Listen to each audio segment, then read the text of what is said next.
Buenas tardes, hermanos. Ya estamos aquí nuevamente preparados para continuar con esta clase que empezamos la semana pasada. Estamos en el capítulo 11 de Apocalipsis. Nos quedamos en el versículo 4 y en esta tarde vamos a tratar de avanzar a- a terminar este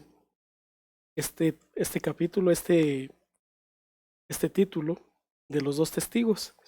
Y en la semana pasada, en la clase de la semana pasada, la última cita que leímos fue de Romanos 11, del 11 al 24. Fue una lectura algo extensa, pero en esa lectura vimos que el apóstol Pablo nos estaba dando una enseñanza donde gentil o pueblo no hebreo, Dios nos dio la oportunidad de ser injertados en el pueblo de Dios. Y, y ahora siendo, siendo injertados en el pueblo de Dios, tenemos la oportunidad de participar de todas estas cosas que conllevan el ser el pueblo escogido de Dios, el ser el pueblo elegido de Dios. Y veíamos también que la referencia a los candeleros está en el mismo libro de Apocalipsis, el capítulo 1, el 12 y el 13. Entonces ahí es como entendemos que el Señor Jesús está en medio de estos 7 candeleros que representan las 7 iglesias. Entonces con esta idea, con estas informaciones, es como podemos entender que la iglesia de Cristo, junto con el pueblo judío, ahora conforma un solo pueblo de Dios y, y representa su iglesia, la iglesia de Cristo representa ahora estos dos testigos, los olivos y los candeleros. Estas dos figuras representan esta iglesia del Señor Jesucristo. Y de, de esta manera nosotros entendemos cuando el Señor Jesús le da la gran comisión a los apóstoles en el libro de Hechos, capítulo 1, versículo 8, donde les dice que les serán testigos ahí en el área de Israel y hasta lo último de la tierra. En esa última parte del versículo donde dice que hasta lo último de la tierra es donde entramos nosotros, donde somos ese pueblo que viene a ser parte ahora del pueblo de Dios, que estamos siendo incluidos. Y así de esta forma nosotros emprendemos el camino junto con Él. Una iglesia que viene ya tiene sus raíces, que sus raíces las sostienen desde el pueblo judío, desde el pueblo hebreo, y continúa esas enseñanzas, ese concepto de amar a un solo Dios. Y tenemos esta oportunidad de seguir. No es, no es una llanura fácil, un camino fácil,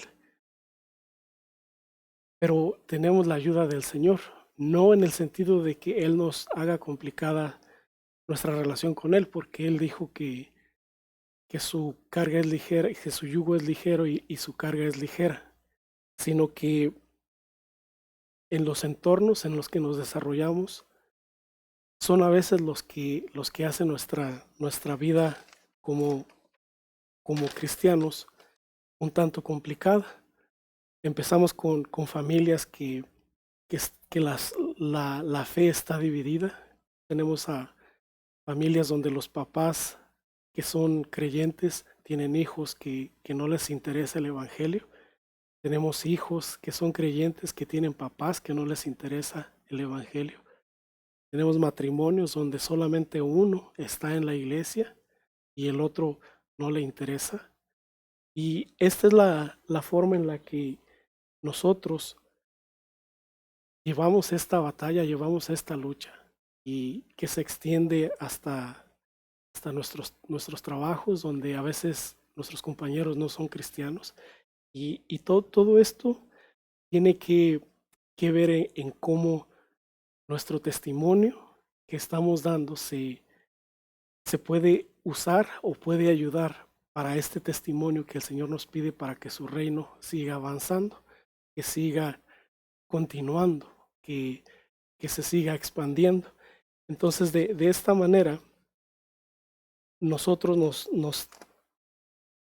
nos encontramos en esta necesidad, en esta posición de que el Señor nos pide de que sigamos testificando, de que ahora nosotros somos sus testigos, de que, de que sigamos predicando. Esta, regresando ahora ya al versículo 4, versículo 5 de, de Apocalipsis, Apocalipsis 11, esta figura del olivo y el candelero fue tomada del libro de Zacarías.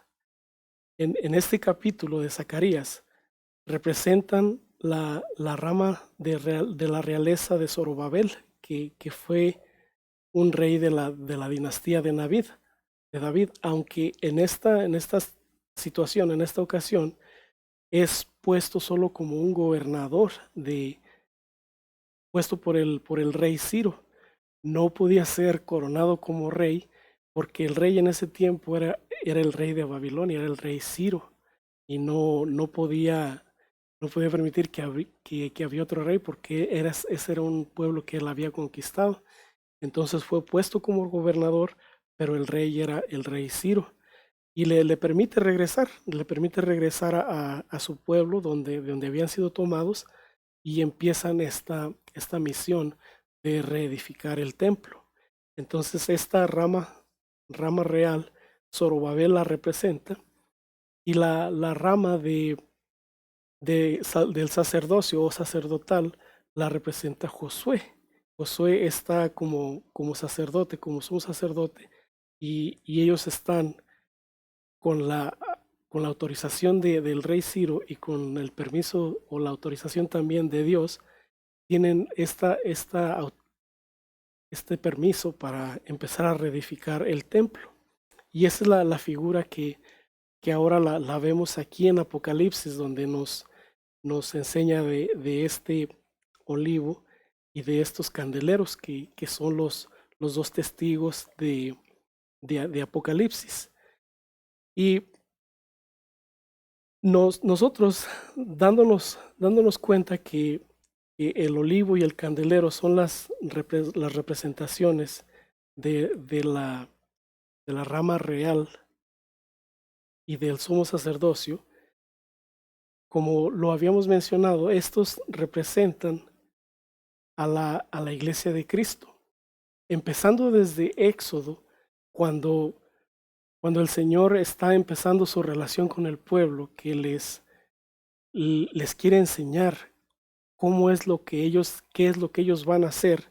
Les dice en Éxodo 19, 5 y 6, dice: ahora pues, si diereis oído a mi voz y guardareis mi pacto, vosotros seréis mi especial tesoro sobre todos los pueblos, porque mía es toda la tierra. Y vosotros me seréis un reino de sacerdotes y gente santa. Estas son las palabras que dirás a los hijos de Israel. Entonces aquí es donde está empezando la relación que el Señor quiere. Él está empezando a educar al pueblo hebreo a qué es lo que se espera de ellos. Pensamos que quiere un reino de sacerdotes, de gente santa. Y otra cita que nos puede ayudar a corroborar esto es lo que en Primera de Pedro 2:5 nos dice. Primera de Pedro 2:5. Dice: acercándoos a él, piedra viva, desechada ciertamente por los hombres, mas para Dios escogida y preciosa. Vosotros también, como piedras vivas, sed edificados como casa espiritual y sacerdocio santo, para ofrecer sacrificios espirituales aceptables a Dios por medio de Cristo. Una vez más, la figura del sacerdocio santo nos la enseña el apóstol Pedro, donde nos dice que nosotros somos esa rama real y esa rama sacerdotal también, las dos cosas en uno. Apocalipsis 1:6 también es bastante claro en indicarnos que, que somos esas dos cosas, como Iglesia de Cristo somos esas dos cosas. Apocalipsis 1:6 dice, y nos hizo reyes y sacerdotes para Dios su Padre. A Él sea la gloria e imperio por los siglos de los siglos. Amén.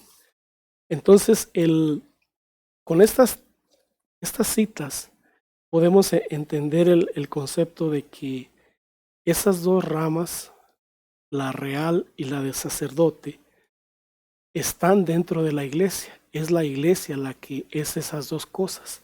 Entonces podemos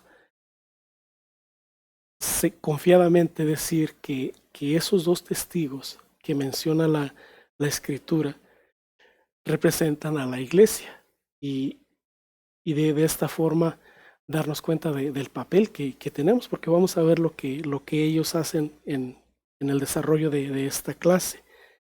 Entonces, al hacernos a su iglesia un pueblo de sacerdotes y un pueblo de reyes, nos hace estos hijos de un rey, nos hace ser hijos de un rey y nos da esa categoría, nos levanta a esa posición de ser hijos de un rey y de esta forma entendemos nuestro papel y nos damos cuenta del valor que tenemos para el Señor. Vamos a avanzar al versículo 5. Dice, si alguno quiere dañarlos, sale fuego de la boca de ellos y devora a sus enemigos. Y si alguno quiere hacerles daño, debe morir de la misma manera.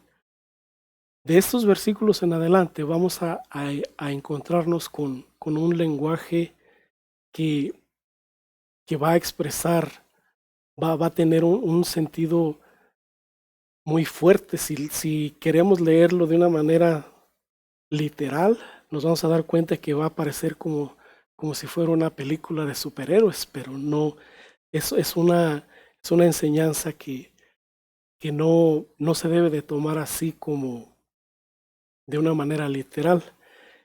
Este fuego que dice que sale de la boca de sus testigos es una figura que nos ayuda a entender la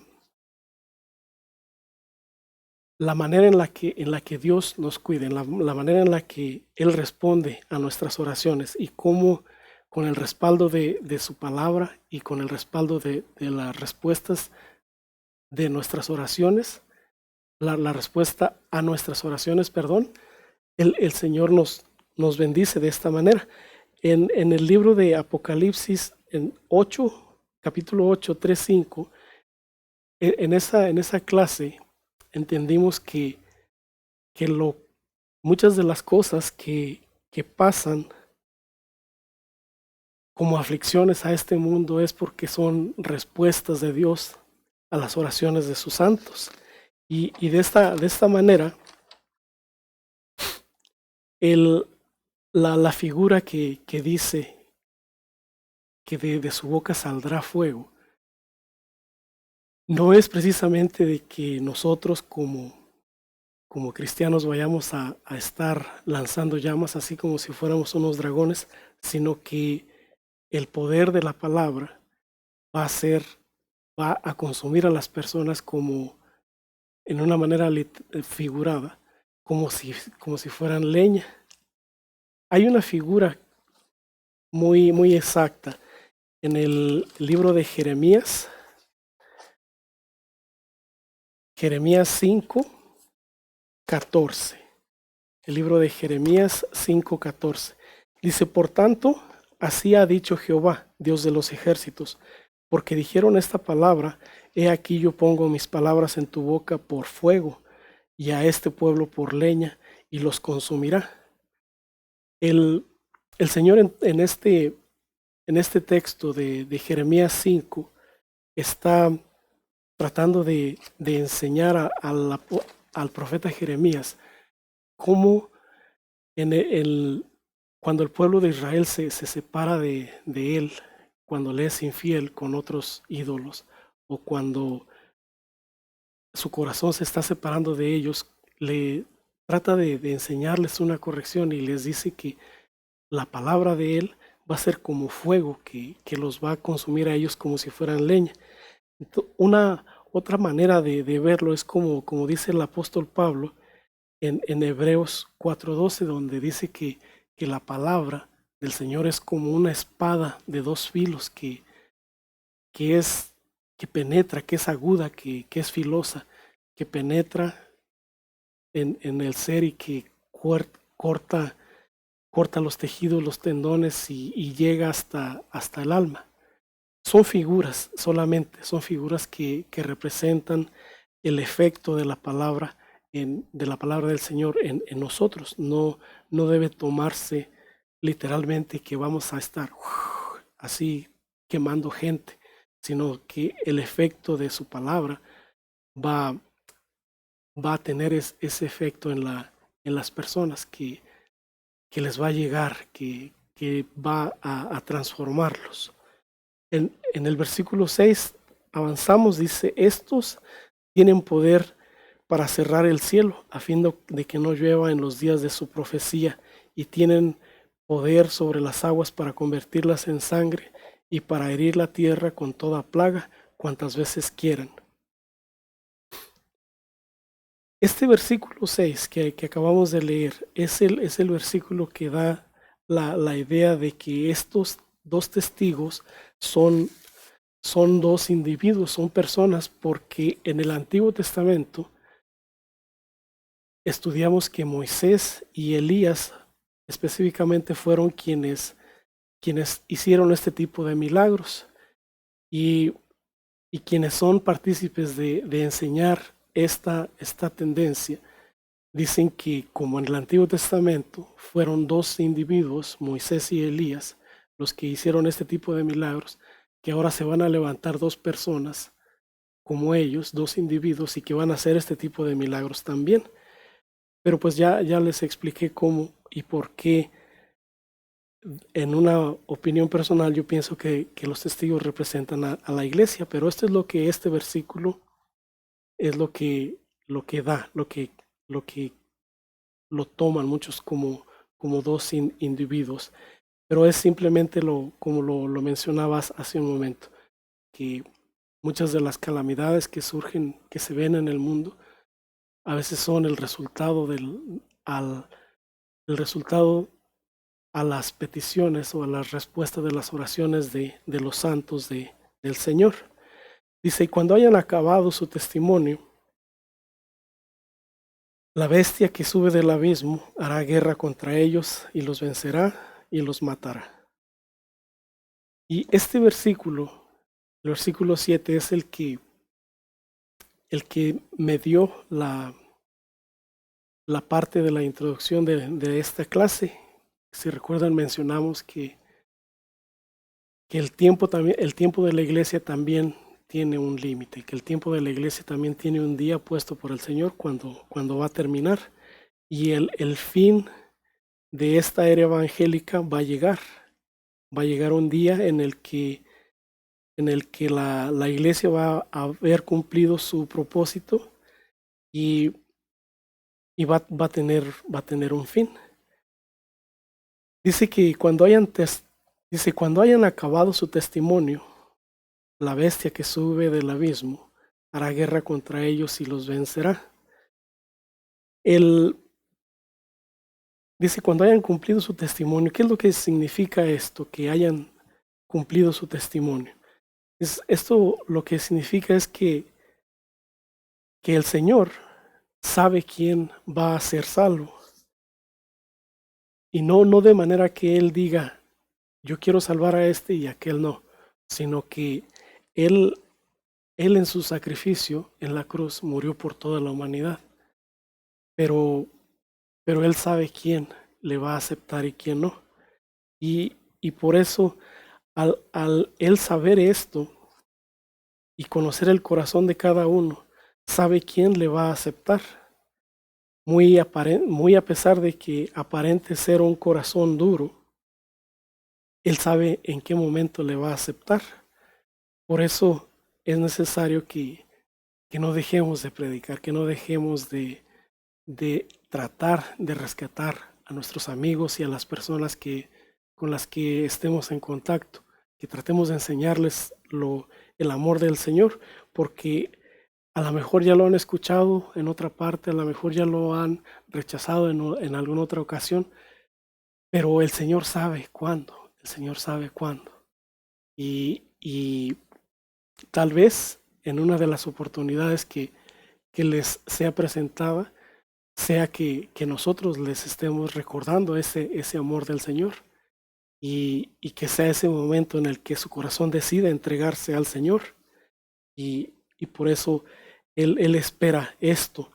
Y también el lado contrario a esto, el Señor sabe quiénes, quiénes no le van a aceptar, sabe quiénes, sí, muy a pesar tal vez de que estén dentro de una iglesia, de que hayan nacido en un hogar cristiano, el Señor sabe si su corazón nunca se va a entregar a Él. Yo he conocido muchos predicadores que tienen ministerios excelentes, que tienen ministerios muy exitosos y siempre tienen un peso en su corazón de que uno de sus hijos no está en la iglesia. Y, y el Señor sabe que tal vez ellos, aunque su padre es el que está esforzándose por salvar almas y está dedicado a predicar el amor del Señor, Él sabe si ese corazón de ese hijo, de ese predicador, no le va a aceptar. Y, y por eso es que cuando el tiempo de la iglesia llegue, va a ser aquel cuando los que necesitan escuchar hayan escuchado y cuando los que han de ser salvos hayan sido salvados. Ahí es cuando el tiempo de la iglesia va a terminar. Pero mientras llega este tiempo, si es en nuestra generación, pues bienvenido sea el Señor. Si es generaciones más adelante de la nuestra, pues necesitamos seguir predicando hasta que eso pase. Me recuerda esta cita que está en el libro de Hechos, capítulo 18, versículos 9 y 10, donde el Señor le dice que siga predicando, que Él está acomodando las cosas para que Él siga predicando, que no le va a pasar nada. Y le dice esta frase, porque yo tengo mucho pueblo en esta ciudad. Entonces el Señor sabe quién va a aceptarle, el Señor sabe quién, aunque Él haya dado el regalo para todos, para toda la humanidad, el Señor sabe quién y quién le va a aceptar y los está acercando, está poniendo los medios para que lleguen a Él y Él también sabe quién no le va a aceptar. Entonces, esta, esta oportunidad que tenemos de tener esta bendición de poder predicar, la debemos de hacer para que el tiempo del Señor pueda llegar y hayamos cumplido este propósito que Él nos ha dado. Dice que la bestia que sube del abismo, representando al poder que persigue a la iglesia, llámele Satanás o llámele agentes humanos que persiguen a la iglesia del Señor, que el Señor les va a permitir que hagan guerra contra la iglesia y los venza. Va a ser una derrota aparente, porque el Señor nos ha dicho que no hay nada que pueda destruir a la iglesia, en el sentido de que Él ha asegurado, ha rescatado la parte más importante de cada uno de sus miembros, que es nuestro espíritu. Ciertamente alguien nos puede perseguir por nuestra fe y tal vez pueda castigar nuestro cuerpo, tal vez pueda mutilar nuestros cuerpos, hacernos sangrar, hacernos sufrir, hacernos dolernos. Pero este cuerpo de alguna u otra manera va a regresar al polvo del que vino. Pero lo más importante de nosotros, nuestro espíritu, ese ya lo tiene el Señor bien asegurado en su mano. Y a eso no le pueden hacer nada. El Señor dice que va a permitir que su iglesia sufra esta derrota, pero va a ser una derrota aparente, va a ser algo aparente nada más, porque no, no va a ser mucho tiempo. Hemos tenido la oportunidad de avanzar el Evangelio desde que el Señor Jesucristo se regresó con el Padre hasta ahorita. Y ese tiempo que Él permita esta derrota va a ser demasiado breve. Porque, porque dice en el versículo 8, dice, y sus cadáveres estarán en la plaza de la grande ciudad, que en el sentido espiritual se llama Sodoma y Egipto, donde también nuestro Señor fue crucificado. Dice, y los pueblos, tribus, lenguas y naciones verán sus cadáveres por 3 días y medio y no permitirán que sean sepultados.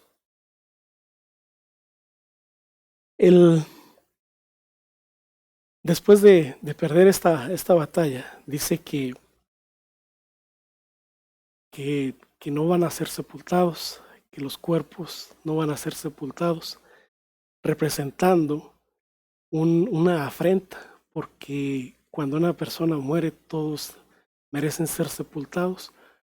Y la oposición o la persecución que se le da a la iglesia del Señor no va a permitir eso.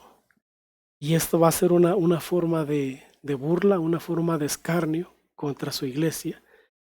Pero otra vez les digo, es solamente algo temporal.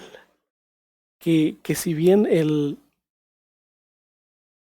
el periodo de la existencia de la iglesia de Cristo, todo el tiempo que sea, si son 1000 años o 2000 años más, o un mes o 2 meses más, todo ese periodo que sea, cuando se dé esta aparente derrota, dice que están solamente derrotados y expuestos por 3 días y medio.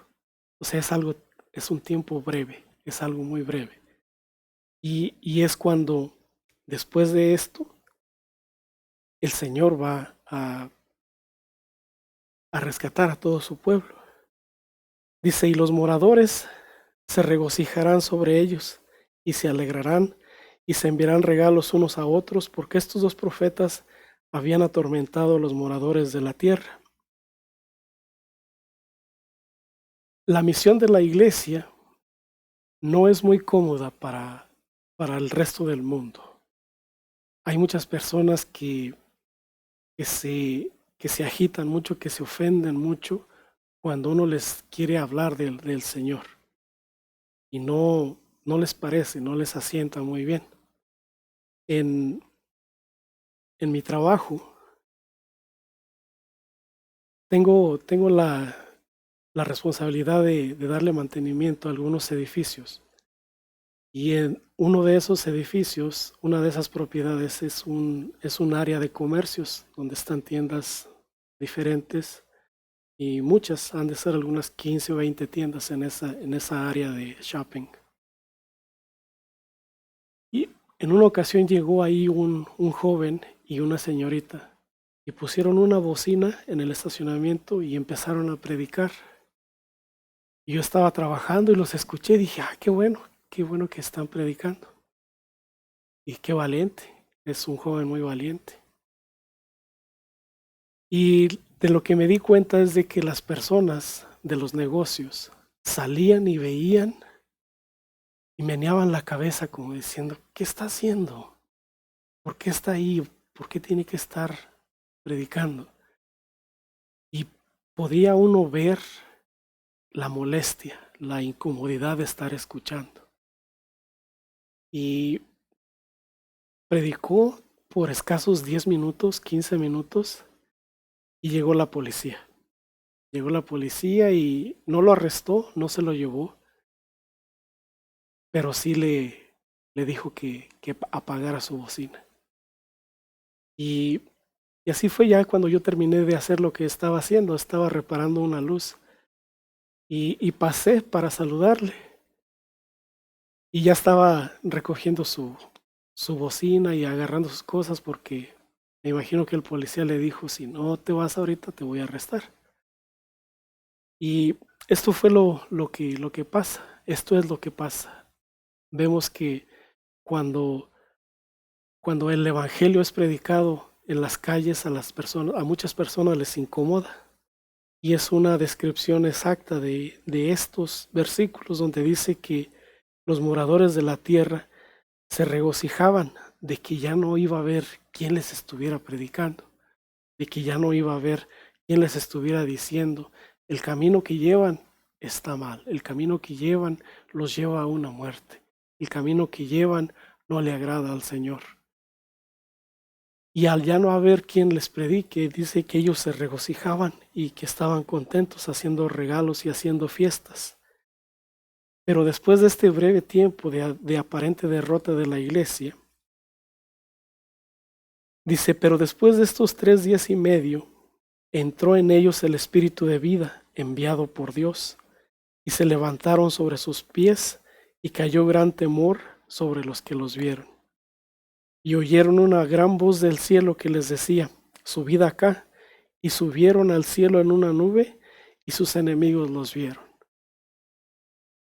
Después de esa aparente derrota a la iglesia, es el final de la época de gracia, de la época evangélica, y el Señor lo permite, está bien. Ya Él sabe que los que habían de ser salvos ya estaban dentro de la salvación.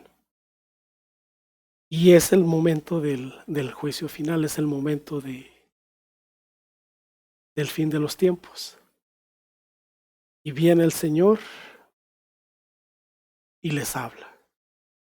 Y ya es el momento en el que todos los muertos van a escuchar esa voz también. Los muertos en el Señor van a resucitar primero. Van a ser sus cuerpos transformados. Los que estén en vida, sus cuerpos mortales van a ser cambiados por inmortalidad. Y ese regocijo que ellos tenían, ese regocijo que el mundo tenían, de que finalmente se habían librado de estos testigos, de esta iglesia, les va a pasar. Y van a darse cuenta que ahí es donde va a empezar el juicio. Dice, y en aquella hora hubo un gran terremoto, y la 10ª parte de la ciudad se derrumbó por el terremoto, y por el terremoto murieron en número de 7,000 hombres, y los demás se aterrorizaron y dieron gloria al Dios del cielo.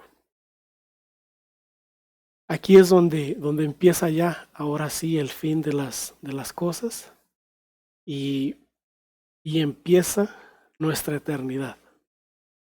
Allí es donde ahora sí nuestra esperanza se va a ver galardonada, nuestra fe se va a ver premiada y si Dios nos permite, vamos a poder escuchar esas palabras tan lindas del Señor que nos llame y vamos a estar delante de Él.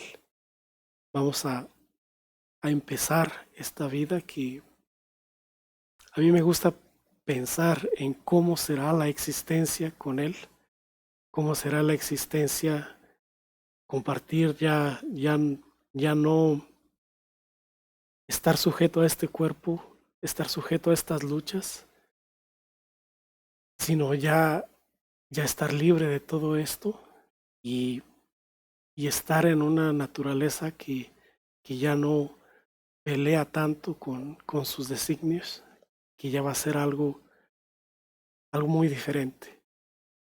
El apóstol Pablo dice que nosotros no podemos imaginar, que es algo que no puede nuestra cabeza pensar en cómo ha de ser.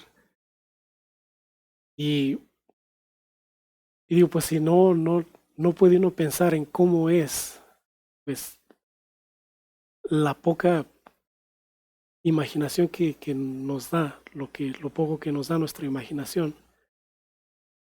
digo, pues estaría bonito si fuera así, pero pues digo, pues estoy seguro que va a ser mejor, porque yo no puedo pensar en la magnitud y en la esplendidez que va a tener, pero es algo que el Señor nos prometió.